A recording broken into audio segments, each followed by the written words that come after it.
I walk a straight line, shackled and chained. Oh, gruesome Gertie is calling my name. There is no mercy in this penitentiary. Just ask the Hillstring Gang or Angola 3. I'm here for life,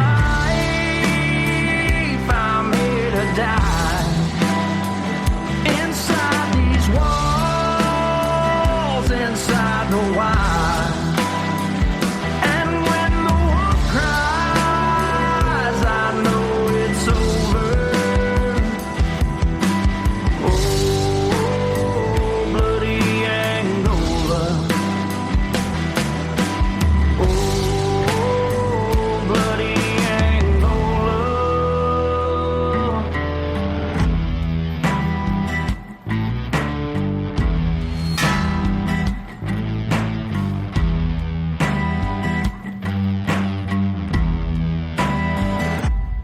Hey, everyone, and welcome back to another edition of Bloody, Angola, a podcast 142 years in the making. the complete story of America's bloodiest prison. And I'm Jim Chapman, And I'm Woody Overton. and we're going back to our roots, Woody. Right? Overton. Right back inside the wire. Back inside the wire, just when you thought we got out. Yep. Just coming back I in. got out. They made me come back in.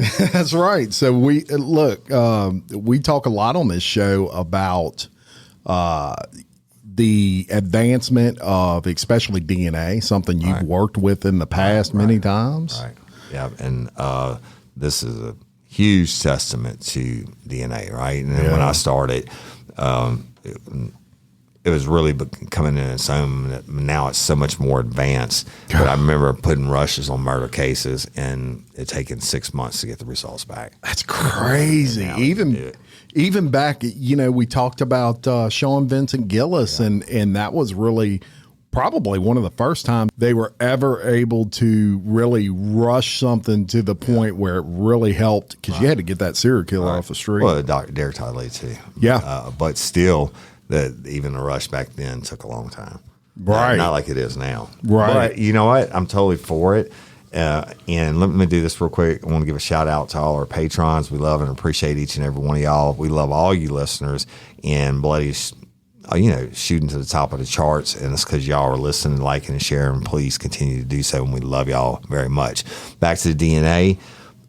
It's just come leaps and bounds and continue to change every day. And today, we always tell you Bloody Angola is going to be different. And this is different. You would think, a hard ass like me would lock everybody up. I don't believe in that. I believe if you're innocent, you're innocent. And if you're guilty, lock them up. If you're guilty, you Throw away the go fucking pay key. hell or jail. Hell, yeah, that's right. And so we did want to preface this episode with some of these guys were exonerated from DNA. Some of them it was other reasons, and we're going to get into that. Yeah. But the intriguing thing about today's episode is many of these guys that we're going to tell you about were actually serving in death row. Right. They've been sentenced to death. So today we're going to be talking about people or convicts who were exonerated and released from Bloody Angola. Yes. Right. Yeah. So we want to kind of start this off. I'm just going to tell you a little bit about the Innocence Project. Right. So the Innocence Project was founded in 1992 by Barry Scheck. Y'all familiar with him through OJ? Everybody's familiar with him. Yeah. And it was basically formed to assist incarcerated individuals who could be proven innocent, primarily through DNA testing, although sometimes they find so many holes in a case, they'll pick up a case where there's so many problems that they take that case on and look for exonerations in those cases. The average prison sentence before they'll take on a case is 14 years before their exoneration or release. And so it's a process even with those guys. Right. But we're going to get into just it. take anybody, right? Yep. So one of the ones I can tell you about, if we're ready to get started. I'm ready. Is John Thompson.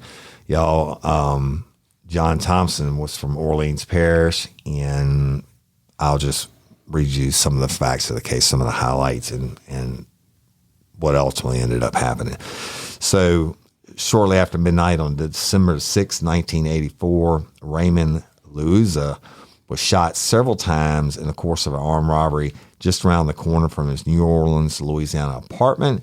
When the cops arrived, they found Louisa laying on the ground, but he was still conscious. He told them he was robbed and shot by an African-American male and that took him to the hospital, and he died. On December 8th, responding to a tip, the police arrested 2 men in connection with the crime, John Thompson and Kevin Freeman. Photos of the 2 men were published in the New Orleans Times, the Times-Picayune, and soon afterwards, police received a call from a family that had been carjacked several months earlier, claiming that Thompson looked like the person who had robbed them. Thompson was charged with the murder. Meanwhile, Freeman agreed to testify against Thompson in the murder trial, and in return, prosecutors charged him only with being an accessory to murder. Right? So he was convicted and sentenced to 5 years in prison. I'm talking about Freeman, y'all. So the world famous New Orleans District Attorney Harry Connick Sr., not Jr., that's his son, the singer and actor, decided to try Thompson for the carjacking case first, knowing that a conviction could be used against him in the murder trial. And based primarily on the eyewitness testimony of the 3 carjacking victims, all of whom were minors, Thompson was convicted on April 4th of 1985 and sentenced to 49 years in prison. Wow. That is for the carjacking. Yeah. And y'all always told you that eyewitness testimony is the worst testimony there is. But doesn't mean it's not true. At his murder trial held shortly thereafter, the prosecution demonstrated that Thompson had at one time been in possession of both the murder weapon and a ring taken from Louisa's finger. Thompson decided not to testify in his own defense because if he did, his felony carjacking charge would have been admissible to the jury. As a result, he was unable to tell the jury that Freeman had sold him the murder weapon and the ring. Freeman, the main witness for the prosecution, claimed that he and Thompson had robbed Louisa together and that Thompson had shot him. This testimony was contradicted by the statements of eyewitnesses who claimed to have seen only one man running from the scene of the crime. Richard Perkins, who had originally called in the tip implicating Thompson and Freeman, also testified for the prosecution, claiming that he heard Thompson make the incriminating remarks. Thompson was found guilty and sentenced to death on May 8, 1985. So fast forward a whole bunch of years, y'all, and events took a dramatic turn in April of 1999. 30 days before scheduled execution, an investigator discovered that there was a blood stain from the robber on the clothing of one of the carjacking victims, and that this evidence had never been disclosed to the defense. It's Brady, y'all. If they had it, they got to give it up. The prosecutor had ordered testing to determine the blood type of the stain, and in fact, they had rushed the test. When the blood type was determined, I guess this was before DNA, blood type was determined and was different from Thompson's, they concealed it. Defense attorneys then obtained an affidavit from Michael Reilman, a former district attorney, who said that 5 years earlier in 1994, Jerry Deegan, one of Thompson's prosecutors, admitted on his deathbed that the blood evidence was intentionally suppressed, and he left a report about it on the desk of James Williams, the lead prosecutor. Williams denied ever seeing the report, and defense attorneys also learned that Perkins, the witness who testified that Thompson admitted the murder, had received $15,000 from the Louisa family as a reward. When this evidence was presented to the trial judge, he granted a stay of execution and dismissed Thompson's carjacking conviction. But he denied Thompson's motion for a new trial in the Louisa murder. In 2001, however, he reduced Thompson's death sentence to life in prison without parole. Wow. Pretty crazy, right? Very crazy. But in July of 2002, Louisiana Fourth Circuit Court of Appeal overturned Thompson's murder conviction and remanded the case for retrial, ruling that false robbery conviction obtained by deliberate government misconduct have deprived Thompson of his constitutional right to testify on his own behalf at the murder trial. Yeah, I'm not against that. I mean, give him the new trial if it was messed up, right? So at the second trial, Thompson was able to explain that he purchased the murder weapon from Freeman, and the defense called several new witnesses who claimed to have seen only one man fleeing the scene of the murder. They said the man did not look like Thompson, but did resemble Freeman, who in the meantime had been killed in a shootout with a security guard. On May 8, 2003, a jury acquitted Thompson after deliberating for 35 minutes, and he was released from prison the same day. Y'all, 35 minutes is for conviction. That's outstanding, but for exoneration, I mean, that's unbelievable. Yeah, it normally takes hours. They were hours, pretty hours. convinced. They want to make sure. So in 2008, Thompson won a $14 million civil suit against the district attorney's office. That judgment was reversed by the U.S. Supreme Court in March of 2011 on the grounds that the misconduct in the case was not the result of a deliberate policy or systemic indifference by the New Orleans DA's office. He got $330,000 in state compensation. But you know what? That's a long time to be on death row, and you didn't do it. So, and he's a good example of someone that it wasn't necessarily DNA evidence that exonerated him, but it was the facts of the case. I had heard of this case before, and I think it's pretty well documented. But you know, what's right is right, and what's wrong is wrong. But you know what the sad thing is? In 2017, Thompson died of a heart attack at age 55. Yeah, man. And you nailed it when you're talking about those blood stains. And back when he was convicted, it was 85. Well, yeah. So there was no DNA. I think it was like 92 when the first time it was used successfully. And even then, most prosecutors thought it was junk science. So it had to be used over and over again successfully and tested and tested and tested. And then, and agree to what it is today. That's right. But let me tell you about another case out of death row in Angola that was actually a place you don't want to go. No, you don't want to go there. But was actually reversed over DNA, and that is the case of Ryan Matthews. So Matthews was 16 years old, y'all, at the time he was sentenced, or arrested rather, and was 17 when he was sentenced to death for shooting of Tommy Van Hoos, who was a convenience store owner in Bridge City, Louisiana. Yeah. You familiar with Bridge City? Yep. That's where the juvenile prison used to be. There you go. So in April of 1997, a man wearing a ski mask entered the store and demanded money. When Van Hoos refused, the perpetrator shot him 4 times and fled, taking off his mask and diving into the passenger seat of a window of an awaiting car. Several eyewitnesses viewed the perpetrator's flight. One woman was in her car and watched the perpetrator run from the store, fire shots into her direction, and leap in the car. So these guys were hightailing it, right? They done shot somebody 4 times. When she was later showed a photographic array, which is like a 6-pack, y'all, she tentatively identified Matthews as the assailant. She tentatively identified Matthews as the assailant. By the time of the trial, she was sure that Matthews was the gunman. 2 other witnesses in the same car watched as the perpetrator shed his mask, gloves, and shirt as he fled. The driver claimed to have seen the perpetrator's face in his rearview mirror while he was being shot at and trying to block the escape. The witness and his passenger were brought to a show up hours later. The driver identified Matthews. His passenger was unable to make an identification. And as our previous case, identifications not very reliable. Now, Ryan Matthews and Travis Hayes, both 17 at the time, were stopped several hours after the crime because the car they were riding in resembled the description of the getaway car. They were arrested, and Hayes was then questioned for over 6 hours. Yeah.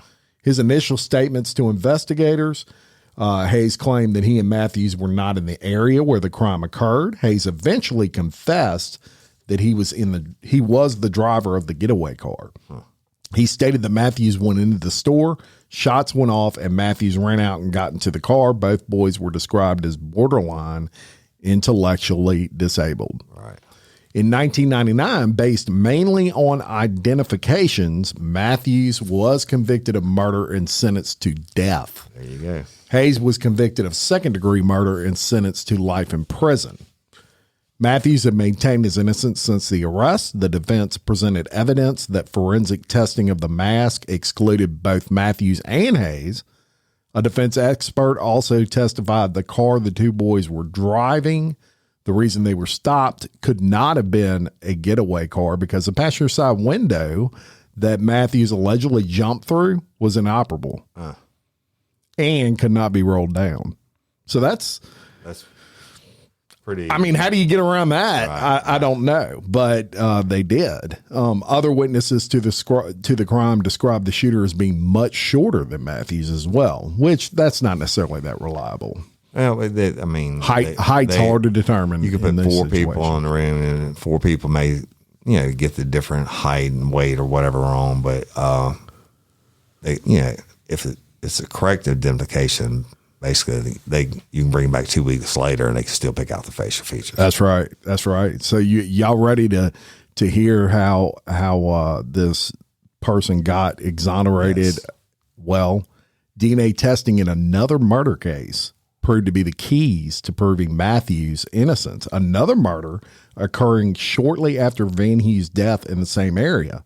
A local resident named Rondell Love was arrested. He pled guilty, and Love bragged to other inmates that he also killed Van Hughes. And that happens, y'all. You'd be surprised. And street cred. So this got back to Matthews' attorneys, I'm sure through Matthews, and they began to investigate Love. DNA test results from the second murder were compared to the results from the Matthews conviction, indicating that Love had been wearing the mask that was left behind in the Van Hughes murder. Testing on the mask, gloves, and shirt had already excluded Matthews and Hayes, but they became conclusive after Love's profile was included. There you go. So somehow, even though they were excluded from all that DNA in the first trial, there was no one to necessarily pin it on. It got pinned on them. Well, you can't get around it when someone else's profile shows up. So over a year after this information was discovered, he was granted a new trial. He wasn't released. He was just granted a new trial. But he did eventually get released. The new trial, he was found not guilty. And became the 14th death row inmate in the United States proven innocent by post-conviction DNA testing. That's crazy. After 2 more years of legal battles. You'd think he'd get out right away. They got to make sure, right? Yeah, so Travis Hayes was released in December 2006 and exonerated in January of 2007. You may think that someone in this position, they must have got a ton of money, right? I mean, you're sentenced to death, for Christ's sake. Right. He received $252,000 in state compensation and another $133,000 from the federal courts. And to tell you how resilient this cat is, in 2019, Matthews graduated from Texas University with his bachelor's degree. Cool. And I get chills from that. Yeah, cool. Because, man, look. Hey, shit, they were going to kill him. They were going to kill him. And so I get it. Not to get into death penalty arguments or whatever, but I'm telling you this. I'm glad Glenn Ford got off of death row, and I'm glad he got off of death row. Not Glenn Ford. I'm sorry. Boom. I'm glad John Thompson got off of death row, and I'm glad he got off of death row. But I promise you, there's some monsters out there that deserve to be there. Oh, there's no doubt about it. Deserve to breathe. Well, it's like you always say, just make sure you get it right. That's the important thing. If you're going to do it right. That's especially when you're talking about taking somebody's life, right? Mm-hmm. And that's why they have the appeals process the last 20 plus years before they kill them. Let's talk about Glenn Ford. All right. So Glenn Ford from up in Caddo, that's where Hugo Holland is. That's right. Caddo prosecutor. And he was another one, y'all, sentenced to death. Okay. He was convicted in 1984. But let me tell you about it. On November 5th, 1983, a 56-year-old Isidore Roseman, a juror and watchmaker, was found shot to death in his shop in Shreveport, Louisiana. His pockets were pulled and items were missing from the store. One of the first people to be questioned was 34-year-old Glenn Ford, an affable man who did yard work for Roseman. Ford denied being involved in the crime, though he admitted he had been near the store at some point earlier in the day, and witnesses told police they saw him near the store. Well, in February 1984, items from Roseman's store turned up in a pawn shop, and a handwriting analyst said that Ford had signed the pawn slips. Mabella Brown told police that her boyfriend, Jake Robinson, Jake's brother Henry and Ford were at her house on the day of the crime and left together after Ford asked if they were going. Brown said Ford was carrying a brown paper bag. When the men returned later that day, Ford was carrying a different bag and had a gun in his waistband. Jake Robinson also was carrying a gun. Brown said Jake showed her a bag containing watches and rings. Kind of suspicious, right? Ford, along with Jake and Henry Robertson and a fourth man, George Starks, were charged with capital murder and conspiracy to commit armed robbery in 1984. In November of 1984, Ford went to trial, and Ford was represented by two appointed defense attorneys, neither of whom had ever handled a criminal trial and one whom had never handled a criminal case of any sort. That's kind of bad. Yeah, that's not the attorneys I want to represent. Yeah, right.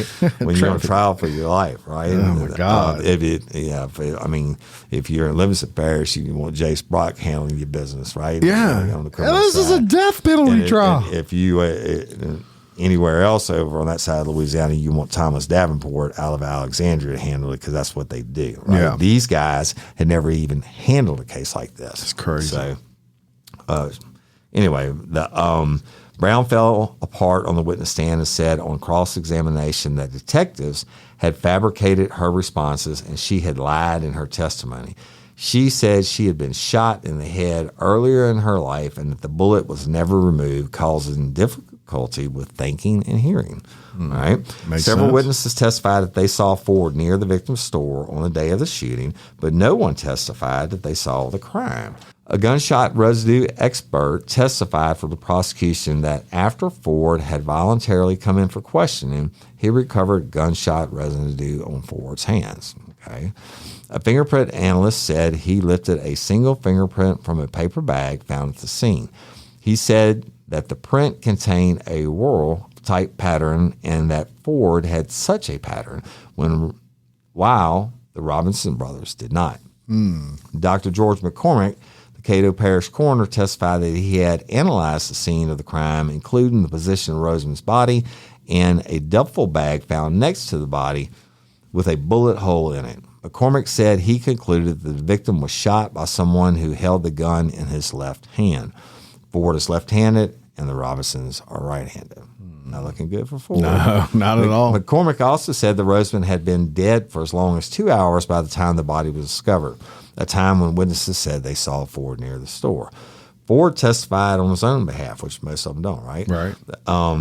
But he testified and denied his involvement in the crime. He admitted selling items to the pawn shop, but said he got them from the Robinson brothers. On December 5th, 1984, the jury convicted Ford of capital murder and conspiracy to commit armed robbery. Following the jury's recommendation, Ford was sentenced to death on February 26, 1985. After Ford was convicted and sentenced, the prosecution dismissed the charges against the Robinson brothers and Starks. And let me just say this. Okay, the inexperience of the lawyers absolutely. that you mentioned is glaring when they allowed him to testify in his own defense.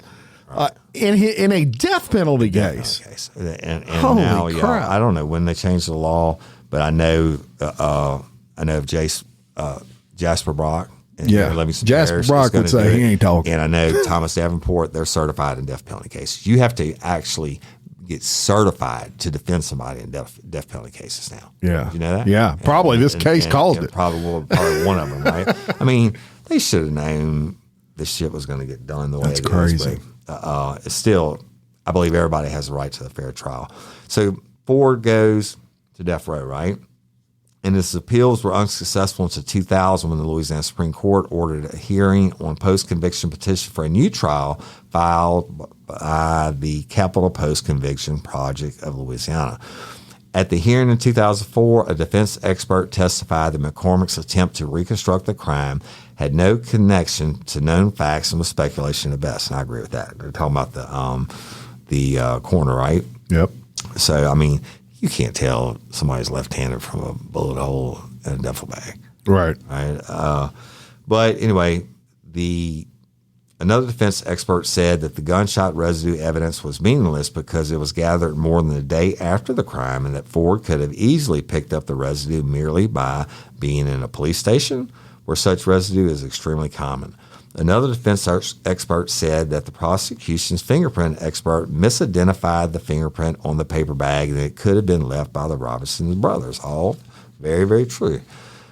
Ford's lawyers at the trial testified that they were very inexperienced in criminal cases. even the lawyers. Jasper and Thomas Davenport, right? Yeah. And had no training in capital defense, right? So, I mean, you know what?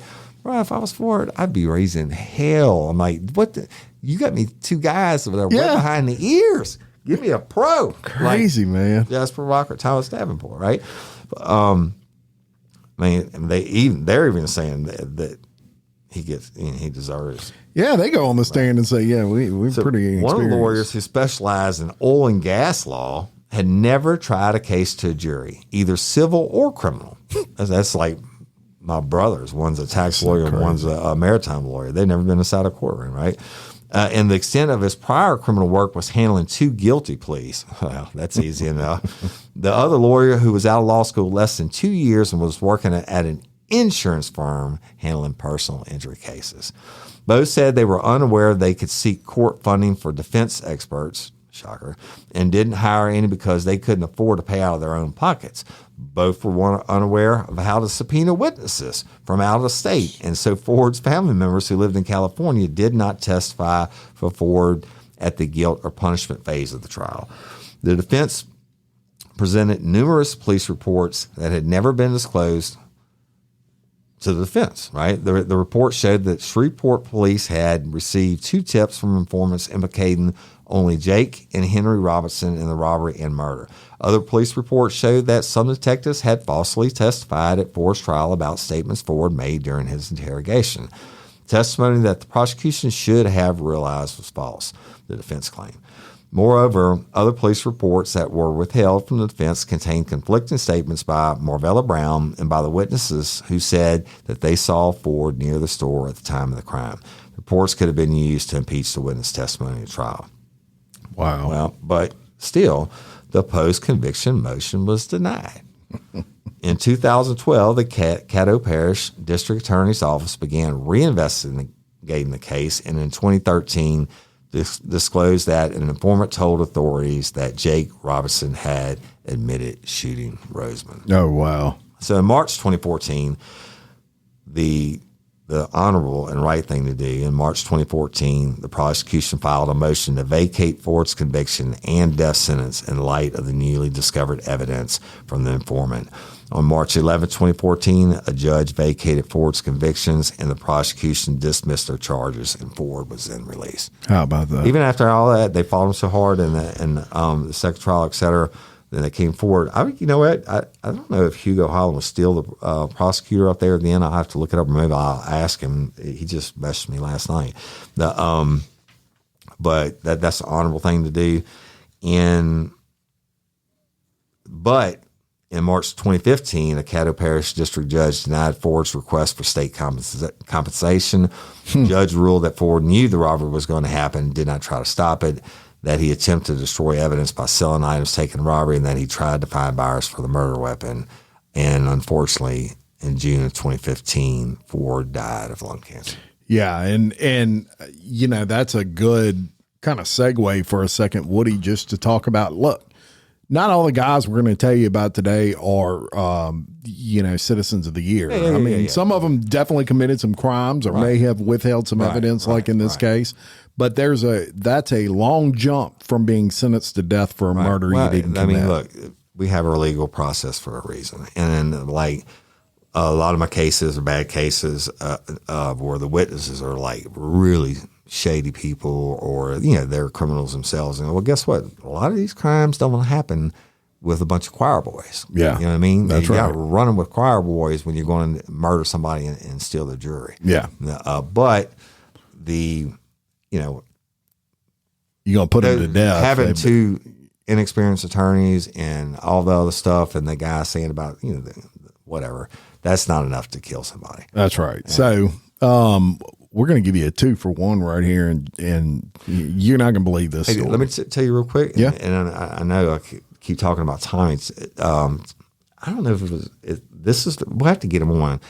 This part, he's a part of this Innocence project, but I don't think it's the same one, Barry Shank. It's another one. And he got a guy off of death row. Wow. He'd be great to sit down and talk to. And he got a guy off of death row, and he's told me about the case, and I was like, holy shit. But I think it was out of Missouri.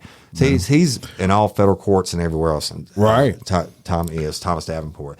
But he believes in if everybody deserves a criminal defense, and I agree with that.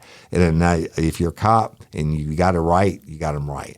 Don't sentence them to death. Don't send them away for life on some bullshit. That's right. That's right. And so we're going to tell you about Michael Graham and Albert Burrell. Now, both of these gentlemen were sentenced to death. Yeah. Back in 1986. I was 16 years old. That was a long time ago. Long time ago. So on the night of August 31st, 1986, 65-year-old William Delton Frost and his 60-year-old wife, Callie, were fatally shot in their 2-bedroom home in Downsville, Louisiana, which is kind of like almost like a plantation area of Louisiana, very rural.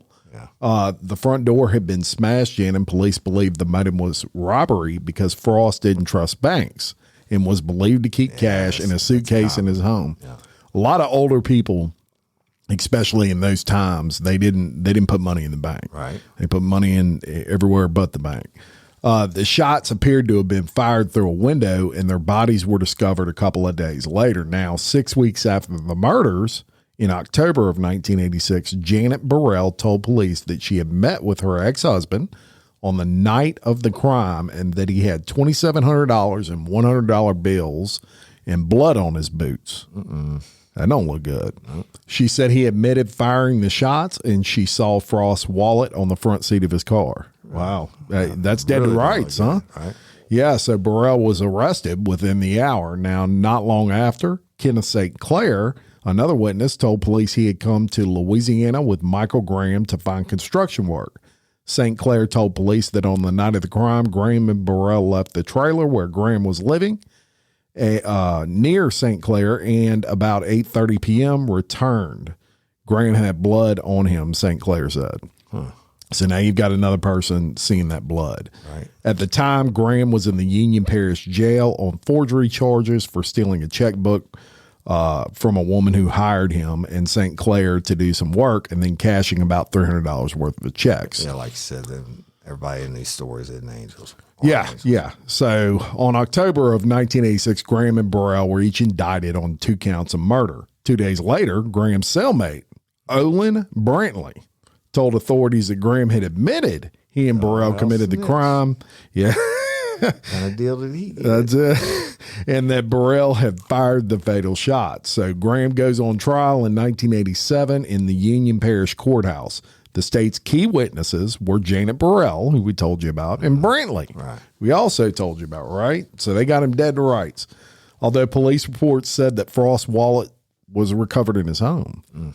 A deputy testified that he believed Burrell had returned to the Frost home and put the wallet back because he suspected his wife had seen it the night they met. That makes a lot of sense, right? Yeah. I mean, why wouldn't you just throw it the fuck out of the window? Yeah, that's a stretch and a half I'm right going there. back to the murder scene to put the wallet back because I think my wife might have seen it. Yeah. No, you're dumping it in the ditch or something. You're not putting it back. Yeah. Another witness, 14-year-old Amy O'Peel, who had spent the night of the crime with the St. Clair family, testified that she saw Graham and Burrell sitting on the couch of the trailer with a suitcase and stacks of money.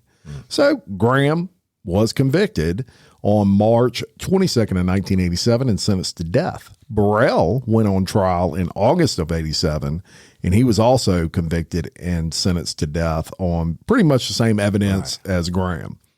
5 months after Burrell was convicted, Janet Burrell, who by then was remarried to Burrell's brother James, I told you this was a good one, recanted her testimony, Woody Overton. She said she lied because she wanted to get custody of their child, which had been awarded to Albert Burrell prior to the murders. That's called motive to lie. Absolutely. So the Louisiana Supreme Court, they grant. That's cold-hearted. Yeah, that's cold. I mean, sentence. Yeah, I mean, look. Like, yeah. That's as cold as you can get. How shitty of a mom does she have to be for the dad to get custody in the state of Louisiana? That's telling you. That's a rare deal. Well, somewhere along the line, her conscience weighed on her, and she admitted she lied. And the Louisiana Supreme Court granted Albert Burrell a hearing. Right here. But at the hearing, Janet Burrell changed her testimony back. Yeah, she's figuring it out. I might get in trouble for this. To her original story. And the motion for a new trial was denied, and eventually the conviction and death sentence got upheld by the Louisiana State Supreme Court. Meanwhile, Graham, don't forget about him. His case was also sent back for a hearing in motion for a new trial because of all this going on. Right. And his lawyers, they continued to get extension after extension, and they began to cover new evidence. By 1995, Janet Burrell shows up again. She says, I'm going to recant my testimony again. She's unreliable now anyway. Yeah. So the crazy thing was the execution date was in August of 96. She recants it in 1995. And, the lawyers, the closer it gets to that execution date, they're 24 hours a day trying to get you a stay. Right. And 17 days away from his death, Burrell's lawyer obtains a stay. In 1998, Amy O'Peel shows up again and recants her testimony, claiming she was pressured to lie and that St. Clair she saw with blood on his clothes and counting money. It wasn't Burrell. Okay, so Graham, he finally gets a hearing in 2000 where lawyers present all these recanted statements, as well as evidence that prosecutors failed to turn over, exculpatory evidence and impeachment evidence, including that Brantley had cut a deal with prosecutors on a pending charge and that he was taking medication to control his mood swings. So Brantley had a little bit of an anger problem, probably. And on March 4th of 2000, Graham was granted a new trial after the 3rd Judicial District Judge, Cynthia Woodard, ruled that prosecutors had misled the jury and failed to turn over exculpatory evidence. What is exculpatory evidence? Anything that could possibly make the jury find them not guilty. Yeah. So on December 28th of 2000, they dismissed charges against Graham, and he was released from prison. This is a man that was 17 days from getting the needle. Executed. Yes. On January 2nd, you may wonder, what about Burrell? Yeah. January 2nd of 2001, charges against Burrell were dismissed, and he was released. Now, in 2016, a state appeals court upheld a lower court ruling denying Graham and Burrell compensation from the state of Louisiana.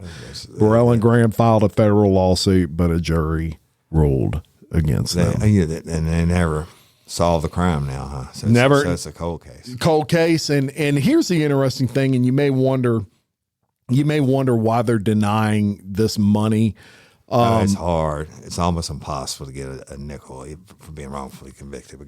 Exactly. And especially when you don't have DNA evidence to back it up, because there's no, basically that was so many inaccurate statements, but it didn't necessarily mean you didn't do it. It just means the people that said you did it were lying. And a lot of times if they'll have to find like gross negligence, they prove that the DA actually did what they said that he did or whatever. That's it. But hey, and really, people don't really care about people that are exonerated, basically. Yeah, yeah, that was a 2-for-1 right there. A lot of states have a set amount that if you get exonerated, it's just whatever. Yeah, it's like, which is crazy. Hey, there's to me. no amount of money worth being on death row. Let me tell you, in Angola, much less on death row. Yeah, the guy that was the singer that we did the episode on. Yeah, Archie. How can you give that guy enough money? You can't. And he was exonerated on DNA evidence. He did not do it. You cannot give him enough. You can't give him enough. So why are you putting a ceiling on it? Why are you? Because every situation is different. Someone like that, I mean, you can't give them enough. But God dang, you need to give them millions. They should never have to work or do anything again. Period. Right? So y'all, we'll tell you another one. And this one is a rape and a murder. And it's the case of Damon Thibodeau, which is a good, strong Louisiana Cajun name, right? name. And another Louisiana man that was sentenced to death row at bloody Angola. Yeah. So on July 19th, 1996, at around 5:15 p.m., 14-year-old Crystal Champagne left her apartment in Marrero, Louisiana, to walk to a nearby supermarket. When she didn't return home as expected, her mother went looking for her. At around 6:45 p.m., her father and 21-year-old step-cousin Damon Thibodeau also went out to look for her, as did several neighbors. The search continued until the following afternoon when friends of the family heard that a girl who looked like Crystal had been seen walking on the levee. Y'all, that's, if you're not from South Louisiana, levees or man-made walls that hold back the rivers or the bayous or whatever. Said Crystal had been seen walking on the levee the previous evening. Not long after, Champagne's body was found near the levee. She was partially naked and had been strangled with a wire. Before the girl's body was found, JPSO investigators began interviewing people who had been with Champagne before she disappeared.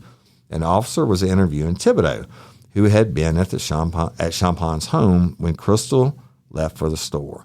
When he was informed that her body had been found, a homicide detective then took over the question, right? Thibodeau initially said he knew nothing about the murder.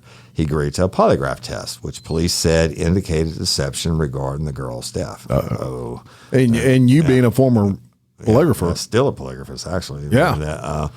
Man, it's just so hard. I mean, basically at that point, the polygraph is an interrogation tool. It's hard to clear somebody who's accused of murder if you're not good as fuck like me. No, seriously, you got to set the questions where the questions that they lied to. Their response has to be stronger than "Did you rape and murder this girl?" Yeah. Well, fuck you. You're in the hot seat, right? You're looking at the death penalty. It's hard to do. So they failed him. Whoever it was, I don't know who it was. Wow. So they failed him on a polygraph. Which let me tell you, the polygraph is a long process, but it's basically made to break people down if they're guilty, and it's 5-6 hours. But I always said a good homicide interrogation doesn't even begin until after 5 or 6 hours, right? And that's when you really start to get in that ass. So eventually, after 9 hours of questioning, Thibodeau said that he had raped and murdered Crystal. He was arrested and charged with both crimes, and after he was allowed to eat and rest, Thibodeau quickly recanted his confession, but was ignored. At Thibodeau's 1997 trial, the prosecution built its case around his confession to the rape and murder, and Dr. Fraser McKenzie of the JPSO coroner's office, who performed an autopsy on Crystal, testified the girl had been strangled to death and had injuries to her right eye and forehead consistent with getting hit by a bat or a rock. He noted bruises on the girl's buttocks, which said he indicated a struggle. He estimated Crystal had been dead about 24 hours before she was found. Separately, Dr. Lamar Lee, a professor of entomology at Louisiana State University, testified about the insect samples taken from Crystal's body. He said the flies will lay eggs on the carcass within a couple of hours after death, but will not lay eggs after dark. He said the eggs were laid before nightfall. That's true? It is. That's interesting as hell. Came out of the body farm originally out of Tennessee, but I didn't have to use maggots and the generation of flies, and they could tell you how long a body's been down, like almost within 15 minutes. On July 1996, and calculated the age of the fly larva or the maggots at between 24 and 28 hours old. So they eat until they turn into fly, die, and have more babies in the cycle. But there was no physical evidence linking Thibodeau to the crime, and though Crystal was found undressed, they found no semen on her body and no other physical evidence that she had been raped. A police officer testified the semen could have been eaten by the maggots. I guess. A week after the crime, detectives questioned two women they found walking on the levee. Both said they saw a man pacing and acting nervously on the evening of the murder. Both women picked a photo of Thibodeau from a photographic lineup, and both identified him at the trial. Thibodeau's attorney argued that detectives coerced confession and suggested facts of the crime to him during their interrogation. On October 3rd, 97, a jury convicted Thibodeau of first-degree murder and rape. He was sentenced to death. So oh my God. Another one of our boys going up to death row. Death row. So fast forward 10 more years, and in 2007, the JPSO District Attorney's Office agreed to reinvestigate the case with the Innocence Project and other lawyers who volunteered to work on the case. Now, DNA testing as well as other forensic testing was performed, and investigators interviewed numerous witnesses. The investigation revealed that the woman who identified Thibodeau as the man they had seen pacing near the crime scene had seen Thibodeau's photo in the news media before police showed them the photo lineup. Moreover, the date of the sighting turned out to be the date after the body was found, when Thibodeau was already locked up. That could be a problem. Right?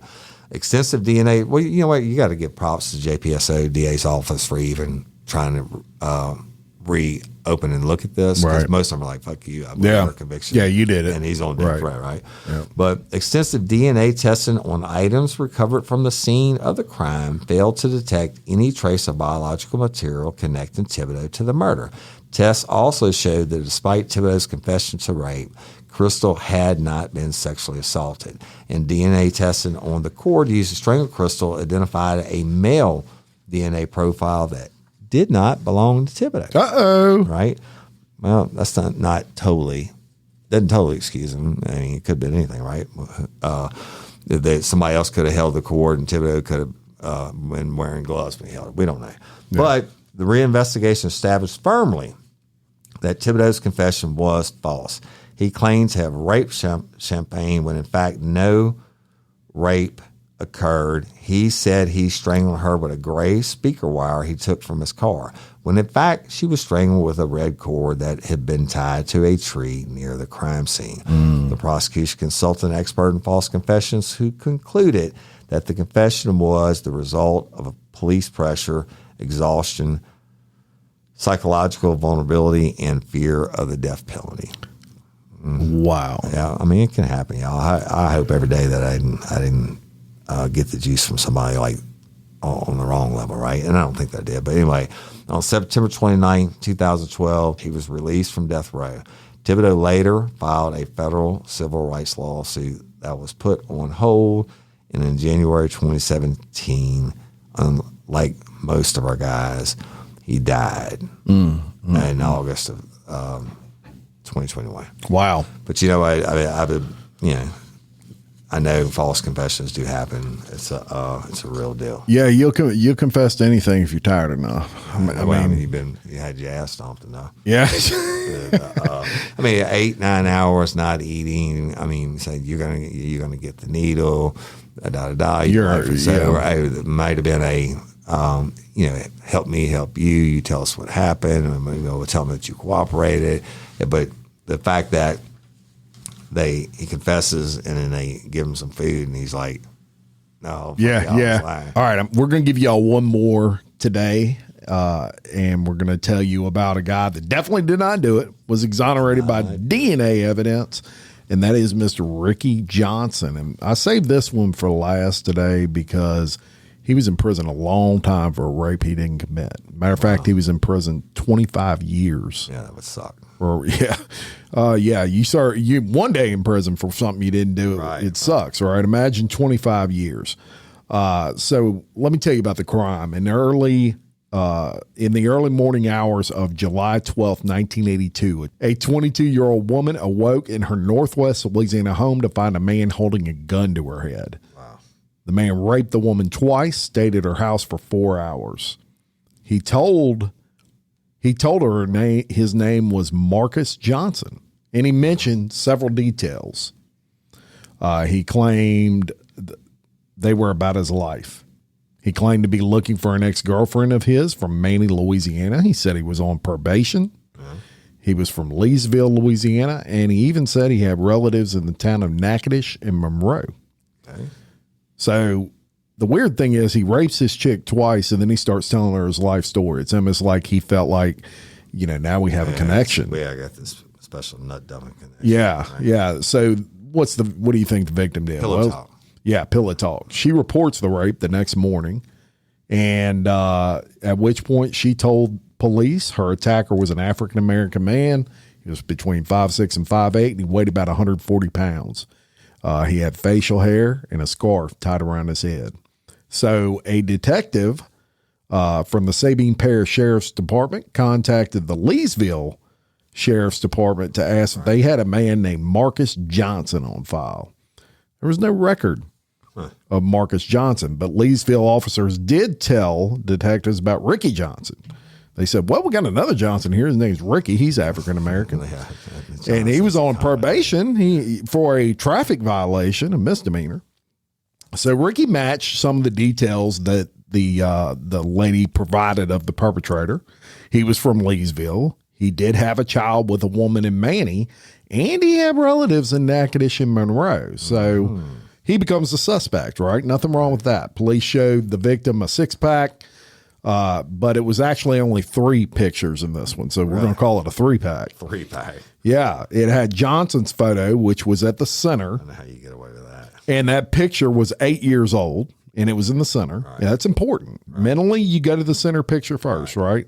The victim told police that she had ample time to see the perpetrator's face, and she identified Johnson as a perpetrator, even though he had prominent gold tooth, which was never part of her description of the attacker. So if a guy rapes you or a girl rapes you and they have a gold tooth, you're probably going to mention they had a gold tooth.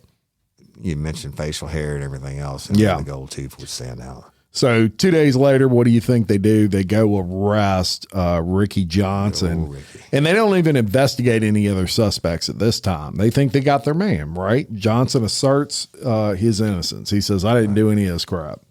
6 days later, they conduct an in-person lineup with 5 individuals. Again, Johnson, they put in the center. And again, the victim identifies him as the assailant. The lineup was not presented at Johnson's trial because it was ruled inadmissible since Johnson did not have an attorney present at the lineup. I mean, it happens. Right. Doesn't mean he didn't do it. So tests at the Shreveport Crime Lab determined that evidence collected from the victim at the hospital included sperm and serological testing that showed Johnson and 35% of the African-American population could have been the contributor. I mean, that's basically no evidence. Too many people. Yeah, too many people are lasting. 35% of the entire population. African American. Yeah. Johnson was charged with aggravated sexual assault and tried before a jury in Sabine Parish, Louisiana. The victim identified him at trial, saying she was positive. Game over. Positive that was him, and there was no question in her mind. She said the apartment was dark until about 15 minutes before he left. Prosecutors presented the victim's photo ID of Johnson and the serological evidence that his blood type matched the blood type of the perpetrator as determined. Serological was back then only, they didn't have DNA. They could give you blood types, basically. That's it. So long story short, he gets convicted by the jury and he's sentenced to life without parole.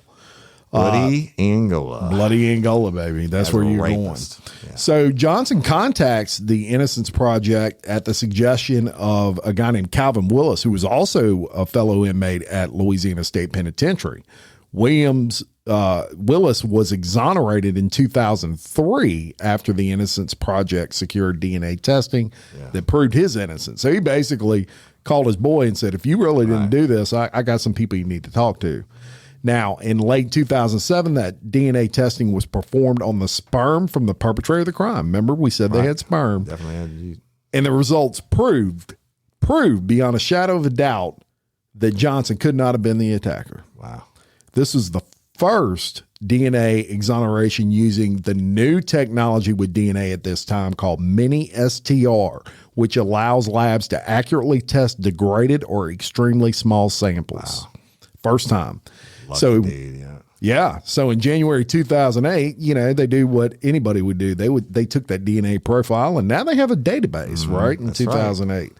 And then somebody else. They got a hit. They got a hit. Woody Overton and John McNeil, who was already in prison serving a life sentence for rape committed in 1983 in the same apartment complex, incidentally, as the crime for which Johnson was convicted. How in the hell do you not investigate that? It's crazy, ain't it? So he's already in prison for that rape committed in the same complex. And so basically they offer their apologies. And after 25 years in prison for a rape he didn't commit, Ricky Johnson was released and exonerated in 2008 after 25 years in prison. The state of Louisiana later awarded him $245,000 in compensation. That ain't even close to what he needed. Hey, did they ever did Ricky Johnson go beat that other guy's ass? That's a good question. I couldn't find the answer to that. I'm sure he wanted to. You could. He got some inmate justice. Yeah, like, you bitch! You knew I've been here all this time for this, and you know they all know what they're down for. Oh yeah, you get your David Constant and being in there lying, like saying my wife, put me up, but not on rape charges. No, in the same apartment complex. No doubt. And that is crazy. It's freaking nuts. And you would think that guy's already serving another life sentence. Why not just come clean and say, hey, because he's a rapist. I raped that girl. That's exactly why. Even convicts don't like rapists. That's right. Especially kid rapers and all that. That's right. So long story short, he got $245,000 from the state of Louisiana. A federal wrongful conviction lawsuit was settled confidentially in 2011. So he did get some money federally. Doesn't say how much, but couldn't have been enough. Look, we hope y'all enjoyed these, and we got to do more of these, Jim. Yeah, oh yeah. These cases that you find are, criminal mind is always fascinating to me, but this shit is. Yeah, love it. And so, hey, we're all about the Gerald Bordelon getting executed for,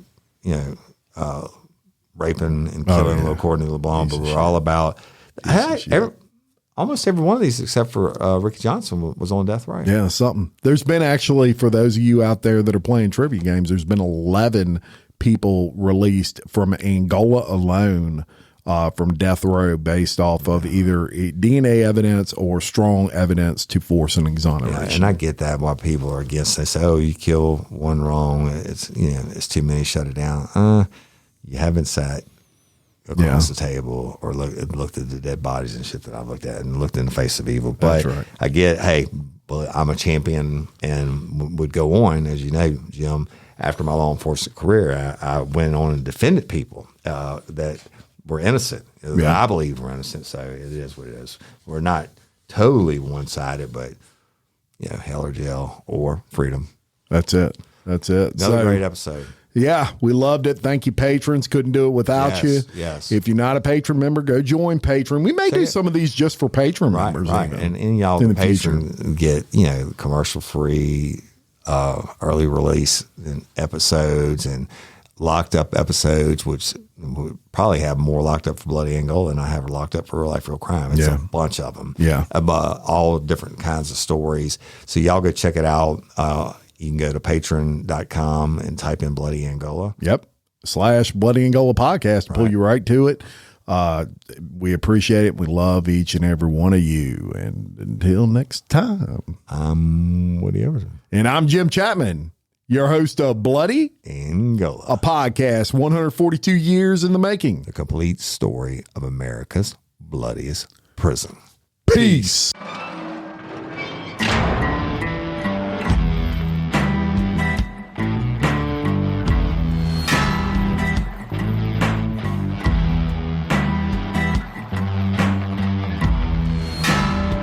I walk a straight line, shackled and chained.